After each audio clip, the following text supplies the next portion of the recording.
नरेंद्र मोदी जी के 3 ब्रह्मास्त्र है, 3 हथियार हैं। पहला अस्त्र है ईवीएम, दूसरा हथियार है धर्मांधता और तीसरा हथियार है ED, IT, CBI, NIA. Bharat विश्व का सबसे बड़ा लोकतंत्र है, मदर ऑफ डेमोक्रेसी कहा जाता है, लेकिन सफल लोकतंत्र के लिए निष्पक्ष माननीय चुनाव आयोग आवश्यक है। आज मैं आपसे कहना चाहता हूं कि लोगों के मन में एक ईवीएम के बारे में विश्वास कम होता जा रहा है।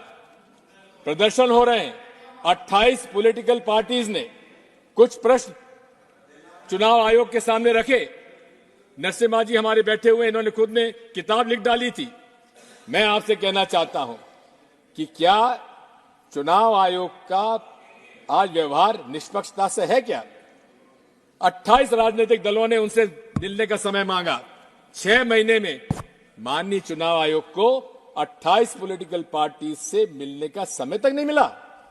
हम ऐसे चुनाव आयोग पर कैसे भरोसा करेंगे? मैं आपसे कहना चाहता हूं कि एक तरफ जहां उच्चतम न्यायालय ने अपना सुझाव भेजा कि चुनाव आयोग के सदस्यों के चयन के लिए माननीय मुख्य न्यायाधीश उच्चतम न्यायालय के उनको भी उसका समिति का सदस्य बनाया जाए, लेकिन प्रधानमंत्री जी को रास नहीं आया और उन्होंने यहां से बिल पास करा लिया। जब सारे विपक्ष के संसद सदस्यों को उनको उन्होंने निष्कासित कर दिया था।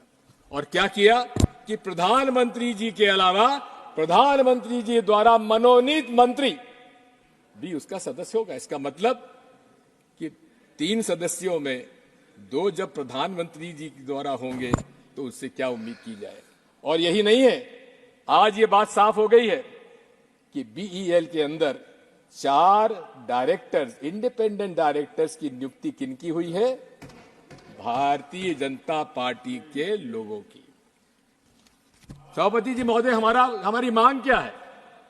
आज कंप्यूटर साइंस इतना आगे बढ़ चुका है कि हमारा जो मकसद है वोट डालने का, क्या वो उसका निर्णय हमको मिलता है क्या? आज सॉफ्टवेयर निर्णय करता है कि आपको मशीन क्या नतीजा देती है। हमारी मांग क्या है? हमारी मांग यह है कि माननीय चुनाव आयोग को वो सॉफ्टवेयर पब्लिक डोमेन में लाना चाहिए। हमारी क्या मांग है?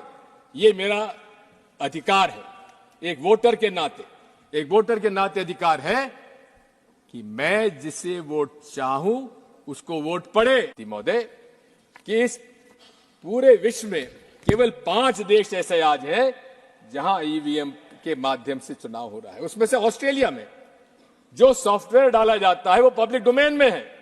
मैं पूछना चाहता हूं आपके माध्यम से प्रधानमंत्री जी और पूरे मंत्रिमंडल से, क्या कारण है कि वो सॉफ्टवेयर बताने में क्यों इतने परहेज करते हैं?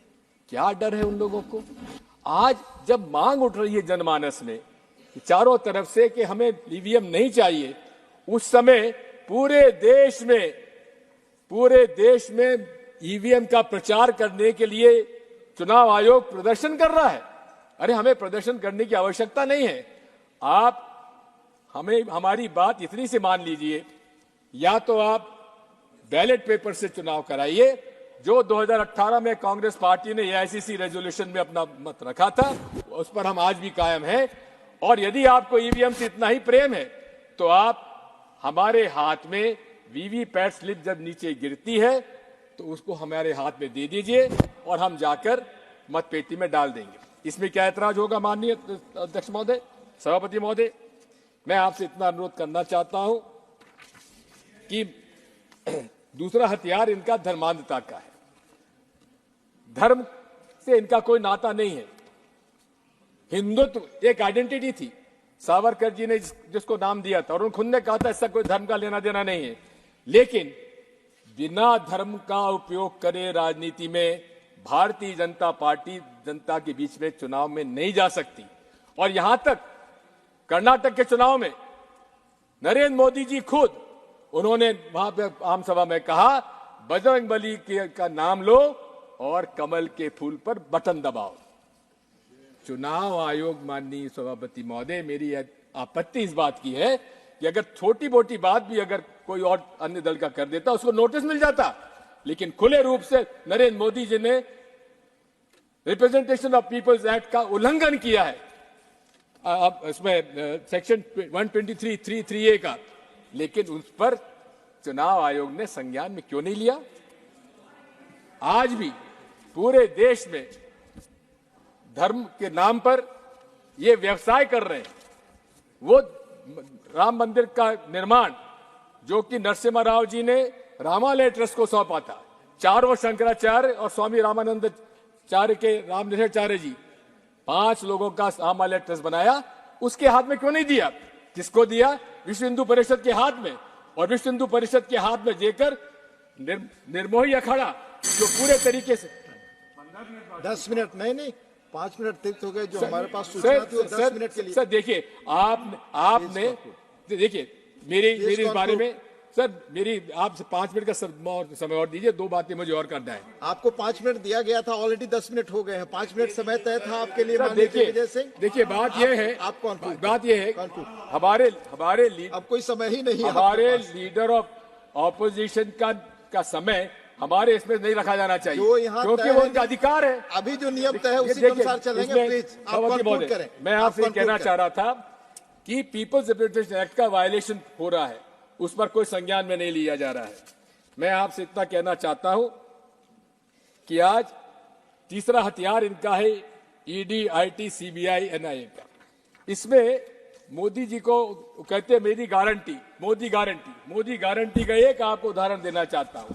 भोपाल के अंदर उन्होंने भाषण में कहा कि मेरी मोदी गारंटी, ये महाराष्ट्र के नेता, उन पर 70,000 करोड़ का घोटाला है, उनको मैं जेल भेजूंगा। लेकिन 3 दिन बाद क्या हुआ सभापति महोदय? जेल भेजने के बजाय उनको मुख्यमंत्री बना दिया गया। देवेंद्र फडणवीस कहते थे दादा चक्की पीसिंग, आज दादा जेल में नहीं, महाराष्ट्र के मंत्रालय में बैठकर मोदी जी गारंटी कर पीसिंग कर रहे हैं। मैं आपसे कहना चाहता हूं कि पूरी तरह से Bharatiya Janata party anti poor है, शुरू से रही है, कोई नई बात नहीं है। पूरे कॉर्पोरेट्स के पक्ष में इनका पूरी रही है पूरा, और इसीलिए कि हमारे जो डायरेक्टिव प्रिंसिपल्स में असमानता दूर करने का निर्णय था, उससे अलग अमीर और गरीब का असमानता बढ़ती चली जा रही है।